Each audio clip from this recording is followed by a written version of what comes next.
안녕하십니까, 박성호입니다. 우한을 비롯해 후베이성의 10여 개 도시가 봉쇄되면서 4천만 인구의 발이 묶였습니다. 그러나 이게 다가 아닐 수도 있습니다. 베이징, 상하이, 광동도 최고 단계 수준의 경계령이 내려지면서 통제가 이루어질 가능성도 점쳐지고 있습니다. 이제 감염자 수도 중국의 공식 발표 수치와는 비교할 수 없을 정도로 엄청날 거라는 연구와 폭로가 나오고 있습니다.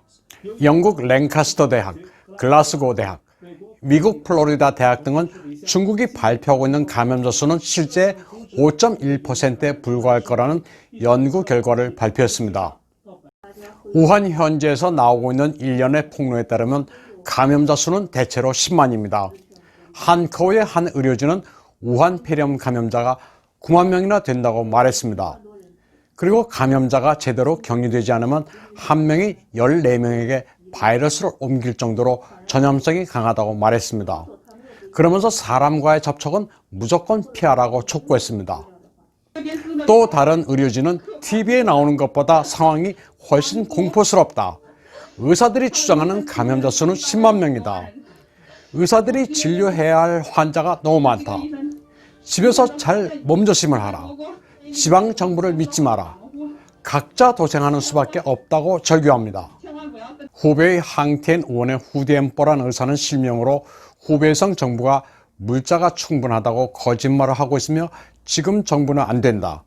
우한의 형제들이여, 전체적으로 계산할 때 발열 증세를 보이는 사람이 10만을 훨씬 넘는다고 말했습니다. 또 병원은 지옥이며 사방에서 살려달라고 외치고 있다고 했습니다.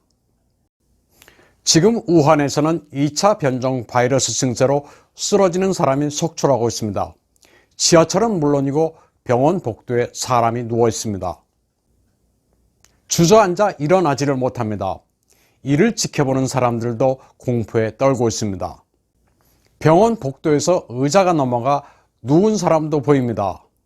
의료진도 병원이 북새통이어서 미처 손도 쓰지 못하고 있습니다. 거리에서는 환자가 들것에 실려 옮겨지고 있습니다. 방호복을 입은 의료진이 인사불성이 뒤 쓰러진 이에게 흰 천을 덮습니다. 그런가 하면 서 있다가 갑자기 그대로 쓰러지는 이도 있습니다. 중국은 뒤늦게 우한에 폭증하는 환자를 수용할 임시병원을 부랴부랴 건설하고 있습니다. 수많은 중장비를 동원해 밤낮으로 땅을 고르고 있습니다. 바이러스가 어떻게 출현했는지를 두고 여러 가지 설이 나오고 있습니다. 듣기에는 그럴듯한 가설이지만 이런 게 음모론입니다. 영국의 데일리 메일은 2015년에 중국이 사스와 에볼라를 연구하기 위해 만든 국가생물안전실험실의 바이러스 유출 위험성을 제기했습니다.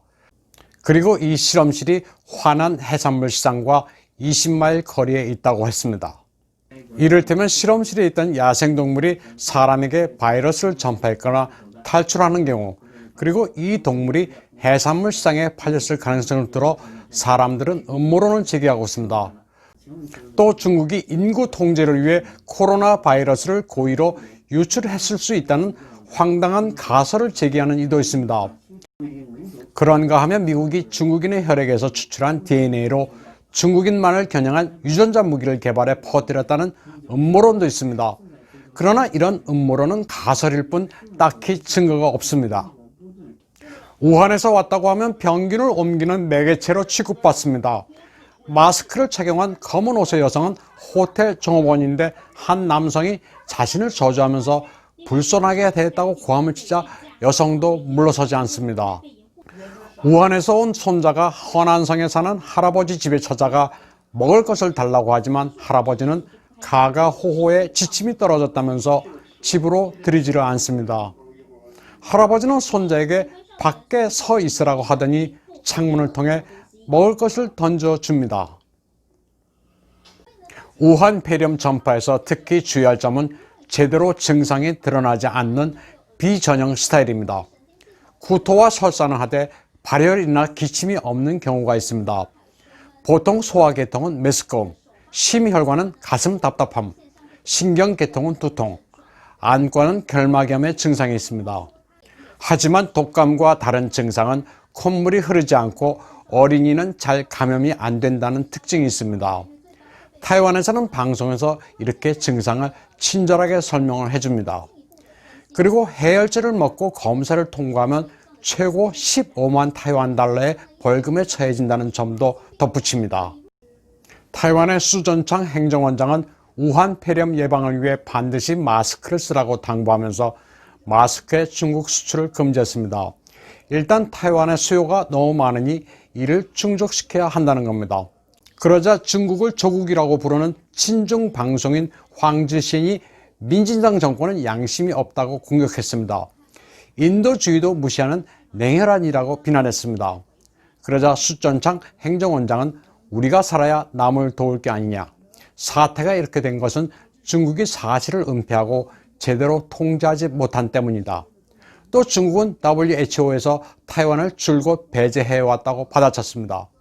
방역에는 국경이 없다고 하지만 중국은 비이성적으로 전횡을 해왔다고 당당하게 논박했습니다. 필리핀은 우한에서 보라카이로 연결되는 칼리보 공항에 도착한 464명의 중국 관광객들을 송환하기로 결정했습니다. 23일부터 우한에서 오는 직항편을 금지하기로 했습니다. 이번에 송환되는 중국인들은 23일 이전에 도착한 관광객들입니다. 발열 증세가 없어도 잠복기를 고려해 국내 전파를 막기 위한 결단입니다. 송환은 3차례에 걸쳐 27일까지 완료한다는 계획입니다. 중국 관영 CCTV는 24일 밤 매년 이맘때면 성대하게 거행하는 춘제 완후이 프로그램을 방송했습니다. 여기엔 제키 챈이 나와 만리장성은 영원히 무너지지 않는다는 노래를 열창했습니다.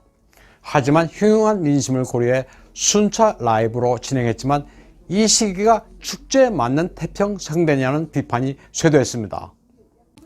만주족의 청조를 무너뜨린 신의 혁명의 단초가 된 리볼트. 우창기의 역사가 어린 우한의 역사가 이제 재현되는 것은 아닌가 하는 역사학자들이 많습니다.